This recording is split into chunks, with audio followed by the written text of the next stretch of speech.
Hi friend, Niclas here from Your Audio Solutions. Hope you're doing well and awesome to have you here this week again.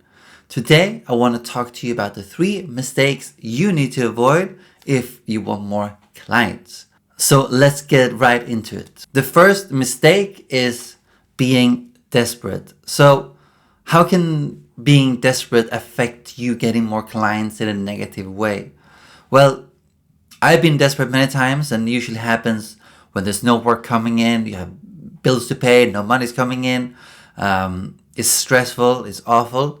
I've been there, and I've gone out to networking events. I reached out to people being desperate, looking for a job, and people can more or less tell if you are desperate. People can tell he's just here, or he or she is just here for work. You give up this vibe that is a bit anxious, I guess. You're not really focusing on the person you're meeting.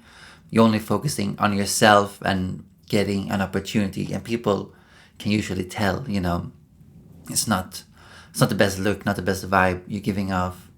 And also, by being desperate, you might take on gigs, or you might promise your client, you might overpromise and underdeliver to the client.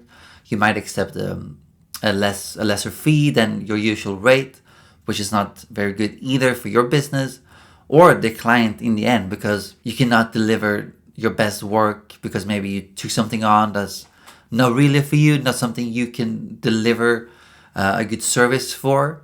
So there's all these things that can happen when you're being desperate, that is not serving your client in the best way, and you're not serving yourself in a good way either. So that's the first mistake, being desperate. The second mistake I want to talk to you about is not working on your business. So what's the difference between working on your business and in your business? For example, if you're spending all your time watching tutorials on YouTube or some of these mixing sites and not spending time getting clients for your studio or developing relationships with people in the industry, setting up meetings, developing, expanding your network, then you're not working on your business. You're just working in it like an employee who is good at the technical work.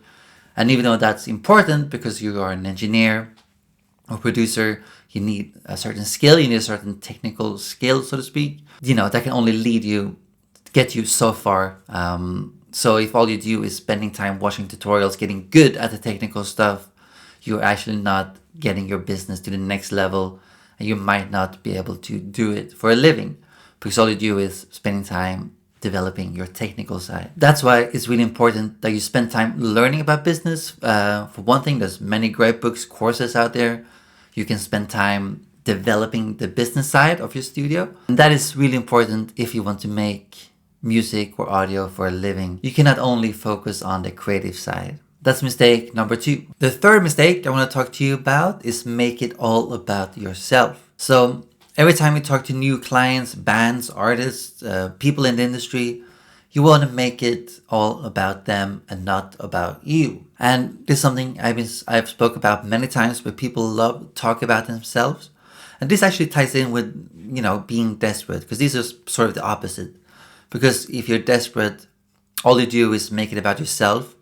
All you do when you reach out to bands is always say, hey, I'm an engineer, I want to work with you. Work with me, please. That's a desperate side of you. And this sort of the other aspect is to not make it all about you.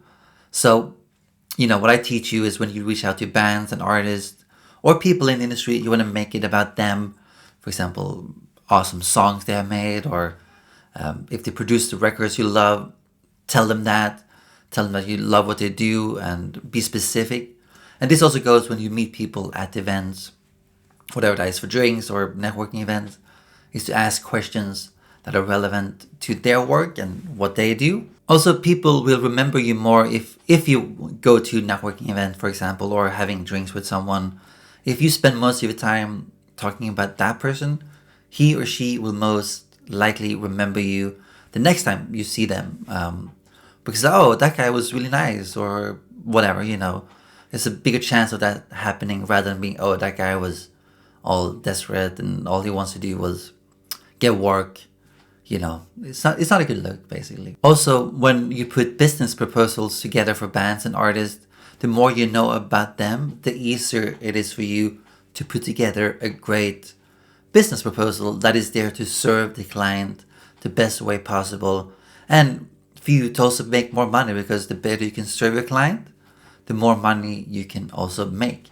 So there's so many benefits of making it all about the person or the client you want to work with and talking to. There are many benefits, which I hope you can see. So there you have it. That's the 3 mistakes you need to avoid if you want more clients. So that is not being desperate, not working on your business, and not to make it all about you. So hope that makes sense. And let me know if you have any questions in the comments below. Have you made any of these mistakes, or are you currently making any of these mistakes? Let me know in the comments below, and I look forward to helping you the best way I can. Also, before you leave, don't forget to download the free guide, 3 tested ways to increase your client base. You can learn my tested email script of how to reach out to bands online, how to get clients coming back for more, and how to find clients in real life, so to speak, not online. So that's free. Just enter your email and I send it to you right away. But that's it for today. I hope I see you guys next week. Take care.